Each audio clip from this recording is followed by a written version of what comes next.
नमो भगवती। मेरे प्रिय साधक और साधिकाओं, कैसे हो आप सभी लोग। आशा और उम्मीद करता हूं भगवती कृपा से आप सभी ठीक होंगे। मड़काली अर्थात शमशान से चलने वाली काली। शमशान काली अलग है और मड़काली अलग रूप है। शमशान काली का ही रूप है मड़काली। और मड़काली के रूप में जब शमशान काली को चलाया जाता है तो ये इतनी भयंकर हो जाती है कि जहां से भी चलती है वहां से हर चीज को भस्म करती हुई चलती है, हर चीज का भक्षण करती हुई चलती है, हर चीज को खाते हुए चलती है। और हिमाचल के क्षेत्र में मड़काली की साधना बहुत ही गुप्त रूप से की जाती है और ज्यादातर मड़काली की जो साधना है ये हिमाचली तंत्र विद्या के अंतर्गत आती है। और अपने जीवन में जब व्यक्ति मड़काली को सिद्ध कर लेता है उसको कोई भी तांत्रिक कुछ नहीं कर पाएगा, क्योंकि मड़काली के साथ बहुत सारी शक्तियां चलती है। शमशान भैरव चलता है, शमशान अधिपति चलता है और शमशान के 10 शक्तिशाली प्रेत चलते हैं और शमशान के मसान भी चलते हैं। और मशान में जितनी भी शक्तियां हैं वो सारी शक्तियां मड़काली के साथ चलती है। और जहां भी मड़काली के मंत्र का प्रयोग किया जाता है वहां से सारी दुष्ट शक्तियां भाग खड़ी होती है, वहां से सारी यत्र योनि शक्तियां भाग खड़ी होती है, थर-थर कांपने लगती है। बहुत ही प्रभावशाली साधना है मड़काली की। हालांकि इसकी जो साधना है वो करना थोड़ा कठिन है। कठिन इसलिए क्योंकि इसमें साधक को बहुत सारे दृष्टिगोचर दिखाई देते हैं, बहुत सारी अनुभूतियां होती है, डरावनी से डरावनी अनुभूतियां भी होती है। बस साधक का मन एकाग्र होना चाहिए, साधक का मन मजबूत होना चाहिए, साधक का हृदय मजबूत होना चाहिए। और मड़काली के बारे में आप सभी ने कभी नहीं सुना होगा, पहली बार सुन रहे होंगे। और ना ही इसकी साधना के बारे में आज तक आप सभी ने पढ़ा होगा, ना ही आज तक आपने इसके बारे में कहीं भी पढ़ा होगा। यूट्यूब में पहली बार आप मड़काली के बारे में सुन रहे होंगे। और मड़काली जब चलती है तो धुएं के रूप में चलती है, याद रखना, इसको धुएं के रूप में चलाया जाता है। और जो धुआं दिया जाता है वो गूगल का धुआं होता है, गूगल का जो धूप होता है उसका धुआं होता है। जहां जहां ये धुआं चलता है वहां वहां से चलती हुई मड़काली हर एक चीज का भक्षण करती हुई चलती है, हर एक चीज को समाप्त करती हुई चलती है, हर एक चीज को भस्म करती हुई चलती है, हर एक चीज को खत्म करती हुई चलती है। और इसकी सिद्धि करने के बाद आप शमशान में कोई भी साधना करो, आपका कोई अहित नहीं कर पाएगा। आप शमशान की कोई भी क्रिया करो, मड़काली के नाम से चलाओ, उसके बाद देखो आप शमशान की हर एक शक्ति आपके कार्य करने के लिए आतुर हो जाएगी, आपके कार्य करने के लिए तुरंत खड़ी हो जाएगी, हाजिर हो जाएगी, तुरंत आपके कार्य को करके आएगी। और कोई भूत प्रेत से संबंधित व्यक्ति हो उसके सामने अगर आपने मड़काली का मंत्र का जाप कर लिया तो वो भूत प्रेत तुरंत छू मंत्र हो जाएगा, तुरंत भाग खड़ा हो जाएगा और कभी भी उस व्यक्ति के समक्ष नहीं आएगा, उस व्यक्ति के ऊपर आएगा ही नहीं।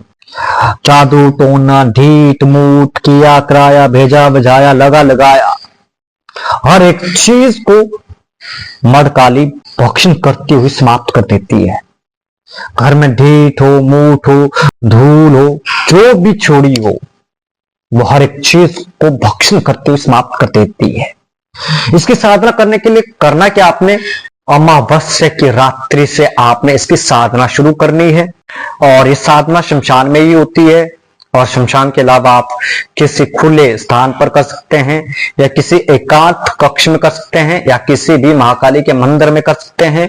अगर आप शमशान में साधना कर रहे हैं तो शमशान में साधना करने से पहले आपने शमशान को पूजा आदि करके निमंत्रण दे देना है और उसके बाद आपने अगले दिन से शमशान में साधना शुरू कर देनी है।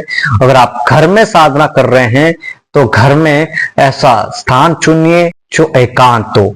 ज्यादातर तो आप इस साधना को घर के छत पर ही कीजिए या घर से बाहर अलग सा कोई कमरा बना हो वहां पर कीजिए, घर के अंदर मत कीजिए, क्योंकि इसमें शमशान भस्म का प्रयोग होगा और उस शमशान भस्म को आपने अपने आसन के नीचे रखनी है। इसलिए इस साधना को घर के अंदर मत कीजिए। घर के बाहर अगर अलग कमरा बना हुआ है तो वहां पर आप कर सकते हैं या फिर खुले स्थान पर कीजिए।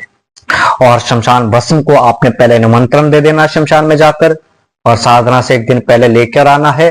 और फिर जब साधना शुरू करेंगे तब उस भस्म को अपने आसन के नीचे रखिए।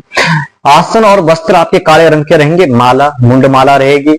इसके अलावा काली हकीक की माला का प्रयोग कर सकते हैं या रुद्राक्ष की माला का प्रयोग कर सकते हैं। और इसमें भोग प्रसाद आपने जो चढ़ाना है वो है बर्फी, खीर और बकरे की कलेजी और 1 पाव शराब। ये भोग आपने चढ़ाना है और साथ में लौंग और बताशा चढ़ाना है। और इसमें जो मंत्र जाप रहेगा वो रहेगा 21 माला मंत्र जाप। रोज अमावस्या से शुरू करके अगली अमावस्या तक आपने 21 माला मंत्र जाप रोज करना है। जैसे जैसे आपकी साधना आगे चलती जाएगी वैसे वैसे आपको अनेक तरह के दृष्टिगोचर होने शुरू हो जाएंगे। कुछ आकृत्य दिखाई देना शुरू हो जाएगी, स्त्रियों की बातचीत करने की आवाज दिखाई देना शुरू हो जाएगा और कभी कभी किसी के हंसने की आवाज आपको सुनाई देगी, कभी कभी किसी स्त्री को रोने की आवाज सुनाई देगी, कभी कभी आपको जो सिहाल होते हैं उनके रोने की आवाज सुनाई देगी और कभी कभी आपको ऐसा लगेगा कि आपके चारों ओर अनेक व्यक्ति बैठे हुए हैं, महसूस होगा आपको ये सब।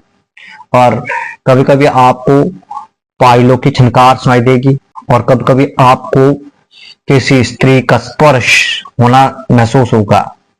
हालांकि आपने डरना नहीं है, आपने पूर्ण एकाग्रचित्त होकर, पूर्ण तटस्थ होकर साधना को करना है और उसके बाद आप चमत्कार देखो। जैसे ही आपकी साधना पूर्ण होगी तो मणकाली की कृपा आप पर होगी और मणकाली आपको दर्शन भी दे सकती है। स्वप्न के माध्यम से भी हो सकते हैं, ध्यान के माध्यम से भी हो सकते हैं, प्रत्यक्ष दर्शन भी हो सकते हैं। ये आपकी श्रद्धा पर, आपके मंत्र जाप पर निर्भर है। इसमें ये नहीं कहूंगा कि साक्षात ही दर्शन देगी। दर्शन इसमें जो होंगे वो आपकी ऊर्जा के अनुसार होंगे, आपकी क्षमता के अनुसार होंगे, आपकी क्षमता के अनुसार होंगे। तो उसमें आप मणकाली को प्रणाम कीजिए, उनको अर्घ्य अर्पण कीजिए, उनका स्वागत कीजिए और उसके बाद आप उनसे वचन भी मांग सकते हैं, उनसे सिद्धि भी मांग सकते हैं, कुछ भी कर सकते हैं। और अगर आपको दर्शन नहीं हुए तो आपका मंत्र तो सिद्ध हो जाएगा। इस मंत्र से आप षटकर्म से लेकर हर एक कार्य कर सकते हैं।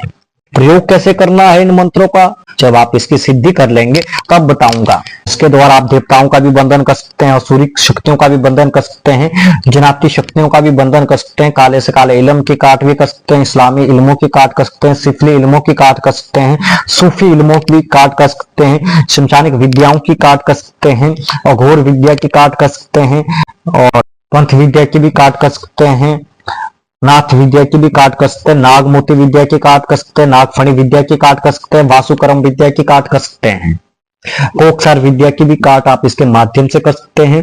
भूत प्रेत जिन जिनात डाकनी शाकनी ब्रह्म राक्षस बेताल जितनी भी इत्र योनियां है ना उन सब की काट आप इस मंत्र के द्वारा कर सकते हैं और उनको बांध भी सकते हैं। अगर आप किसी शक्ति को सिद्ध कर रहे हैं, चाहे वो भूत हो, प्रेत हो, डाकनी हो, शाकनी हो, यक्षनी हो, अप्सरा हो, गंधर्व हो, नाग कन्या हो, अगर इस मंत्र की दुहाई देखकर आप करते हैं तो शक्ति को आना ही पड़ेगा। इतना जबरदस्त प्रभावशाली मंत्र है ये, करके देखिए। जिसको भी साधना करनी है वह व्हाट्सएप पर मैसेज कर सकता है और जो भी साधना का शुल्क रहेगा वो आपको बता दिया जाएगा और साथ ही साथ इस साधना का पूर्ण रहस्य, पूर्ण विधान भी आपको बताया जाएगा। और जिसको भी साधना हमारे सानिध्य में करनी है वे भी मैसेज कर सकते हैं, क्योंकि इस साधना में गुरु का होना अति आवश्यक है। इस साधना को किसी योग्य गुरु के सानिध्य में करे, किसी योग्य तांत्रिक के सानिध्य में करे, क्योंकि मणकाली बड़ी जबरदस्त शक्ति है। इसको हिमाचल में मणवखन काली कहते हैं और भक्षणी काली भी कहते हैं, भखनी काली भी कहते हैं और मणवखन काली भी कहते हैं। और ये शमशान से ही चलती है और ये चलती सिर्फ गूगल के धुएं पर, याद रखना। और इस साधना करते समय आपको गूगल का धुआं प्रज्वलित करके ही रखना है, उसमें धुआं अत्यधिक आता रहे। इसी धुएं से ही मणकाली के दर्शन होंगे, इसी धुएं से ही मणकाली चलेगी। और प्रयोग जब भी करना है गूगल का धुएं का प्रयोग करना है आपने, कि गूगल का धूप जो है उसको प्रज्वलित करके धुआं करना है। और जैसे जैसे धुआं बढ़ता जाएगा वैसे वैसे मणकाली आपके हर एक कार्य को संपन्न करती जाएगी। काली के बहुत सारे मंत्र है, बहुत सारे प्रयोग है, जैसे कि काली भैरव मंत्र, काली घोरकार और कालिका त्री, बहुत सारे प्रयोग है, बहुत सारे मंत्र है। धीरे धीरे हर एक चीज बताऊंगा आप सबको और कुछ चीजों के मंत्र भी आपको दूंगा मैं यहाँ पर। ठीक है, आज के लिए बस इतना ही। मिलते एक नए वीडियो के साथ, एक नए प्रयोग के साथ। तब तक के लिए आप सभी को नमो भगवती।